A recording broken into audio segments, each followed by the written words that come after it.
नमस्कार। ये खबर आपके लिए है, हमारे लिए है। बहुत ही महत्वपूर्ण खबरें हैं। एक ऐसी खबर जो मीडिया में लगभग गायब सी है। आज के कई अखबारों में न ये हेडलाइन बनी, लेकिन क्या आपको पता है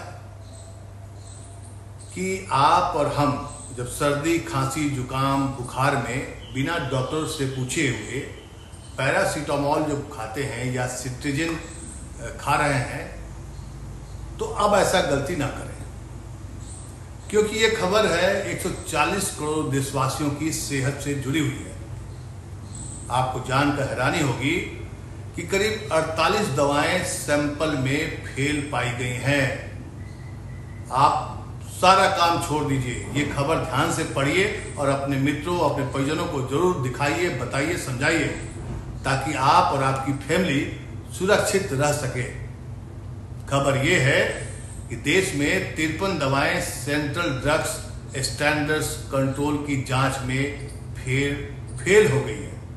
इसमें पैरासीटामोल भी शामिल है, जो आम लोग कभी भी खाते हैं बुखार आने पर, जिसका इस्तेमाल हम सब जानते हैं कि दर्द हो, बुखार हो, वो पैरासीटामोल खा लेता है लोग। लेकिन ड्रग्स कंट्रोल ने अपनी नई not of standard quality alert list में 53 दवाओं के नाम डाल दिए हैं। इस लिस्ट में विटामिन सी और D3 की गोलियां, Shelcal 500, vitamin B complex, vitamin C soft gel, antacid, Pan D, paracetamol 500 mg, diabetes की दवा, ग्लिमेपिराइड, हाई ब्लड प्रेशर की दवा, टेलमीसेटाइन, सब कुछ शामिल है।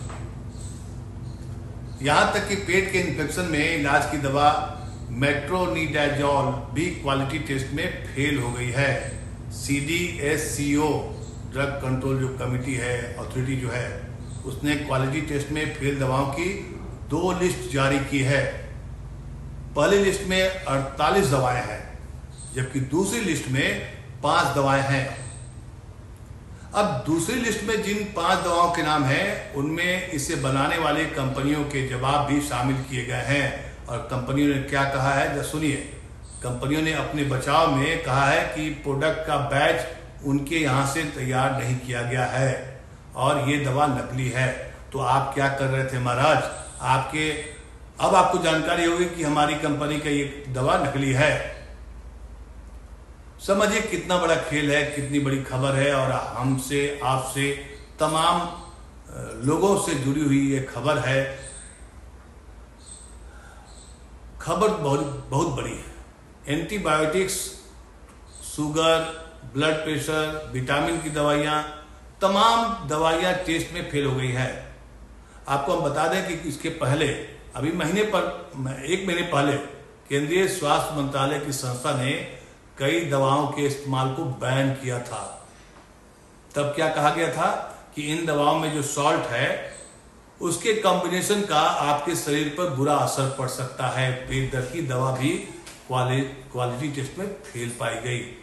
खबर बस छोटी सी नहीं है कि दवा टेस्ट में फेल हो गई, इससे लाखों करोड़ों लोगों के सेहत पर असर पड़ रहा है और पड़ा है। कौन है इसके जिम्मेदार, ये कोई नहीं बताने वाला है अभी। और ये जो फेल पाई गई दवाइयां हैं, ये मामले तो तब आए हैं जब पहले से ही दवाओं की गुणवत्ता तय करने के लिए कई सख्त प्रक्रियाएं होती है। मतलब कई उसको जटिल प्रक्रियाओं से गुजरना होता है।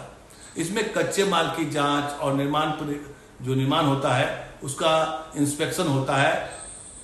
इसके बाद भी क्वालिटी टेस्ट में फेल हो रही है। इसमें कई नामी दवा निर्माता कंपनी के उत्पाद भी, कई ऐसे दवा हैं जो कि बड़ी बड़ी कंपनियां हैं, उसके भी दवा फेल हो गए हैं, उसके मानक पर खरे नहीं उतरे हैं। तो क्या ये माना जाए कि कम लागत में ज्यादा मुनाफा कमाने के चक्कर में ये कंपनियां नैतिकता, देश के स्वास्थ्य के साथ खिलवाड़ कर रही है? और ऐसा ये पहली बार नहीं है, ये कोई पहला मौका नहीं है कि जब ये दवाइयां गुणवत्ता के पैमानों पर खरी नहीं उतरी है, मतलब स्टैंडर्ड होता है उस पर नहीं उतरी है।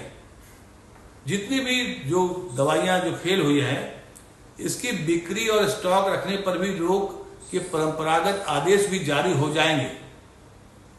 लेकिन जिन मरीजों ने भरोसा लेकर इन दवाइयों का सेवन किया, उनका जो साइड इफेक्ट हुआ, कई लोग गुजर गए होंगे, कई लोगों का साइड इफेक्ट पड़ा होगा, कई बीमारियां आई होंगी, तो इस बात की जांच कौन करेगा या इसकी जिम्मेदारी कौन लेगा? चिंता तो यह भी है कि यदि रैंडम सैंपलिंग में दवाइयां पकड़ी नहीं जाए तो इसके जो खुलेआम बिक्री हो रही है वो लोगों की सेहत पर कितना बड़ा खतरा बनकर मंडरा रहा है। अब समझिए कि जिस पर जिम्मेदारी है कि वो समय समय पर रैंडम चेक करता है, लेकिन रैंडम चेक करता है उसके पहले जो प्रक्रिया है कि आपने क्या कच्चा माल लगाया, कैसे आपने बनाया, उसकी भी जांच होती है, उसकी मानक होते हैं। इन सब होने के बावजूद भी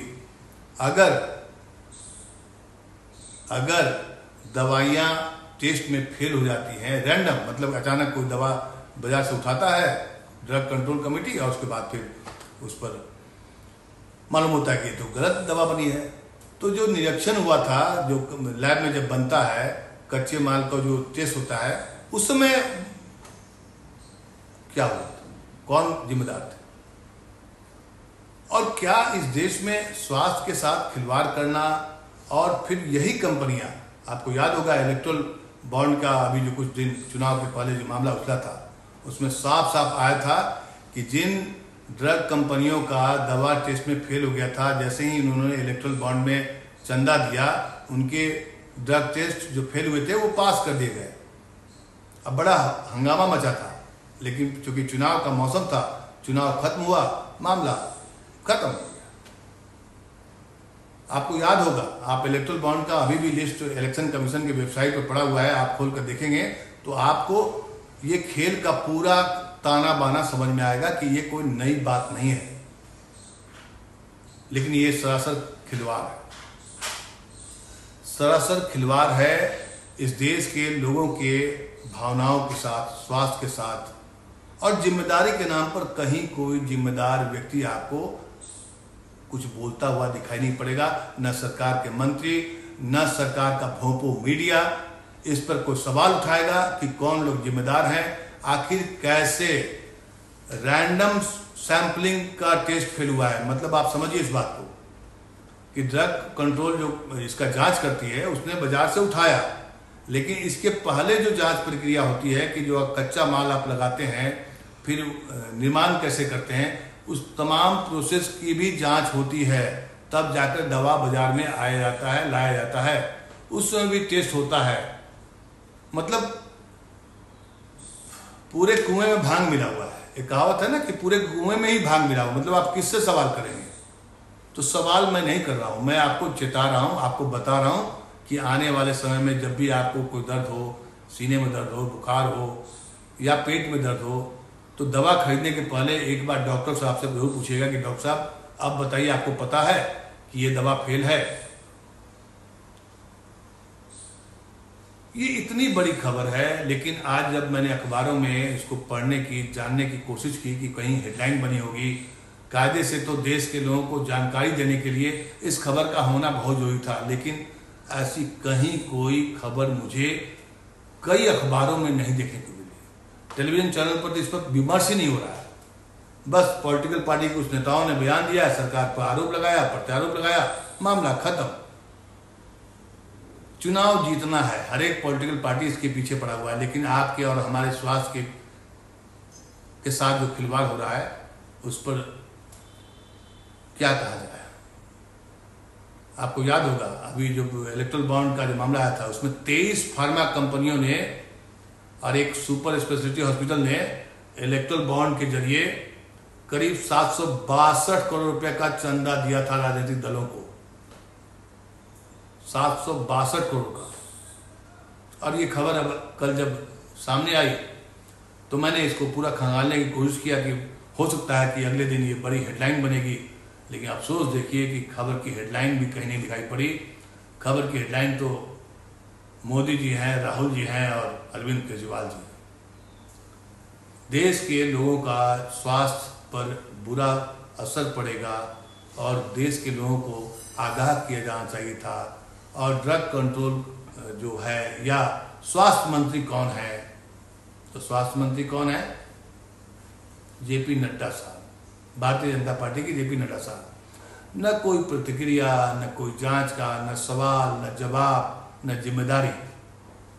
तो ये खबर अपने आप में महत्वपूर्ण है, इसलिए आगे से इस खबर को अपने तमाम परिचितों को, जानने वाले को, परिजनों को जरूर फॉरवर्ड करें कि आगे से पैरासीटामोल जो है, इसके अलावा जो मैंने आपको कई दवाओं की लिस्ट बताई, वीडियो में पूरी बात है, उसको जरूर शेयर करिए और बताइए और आगाह करिए। नमस्कार।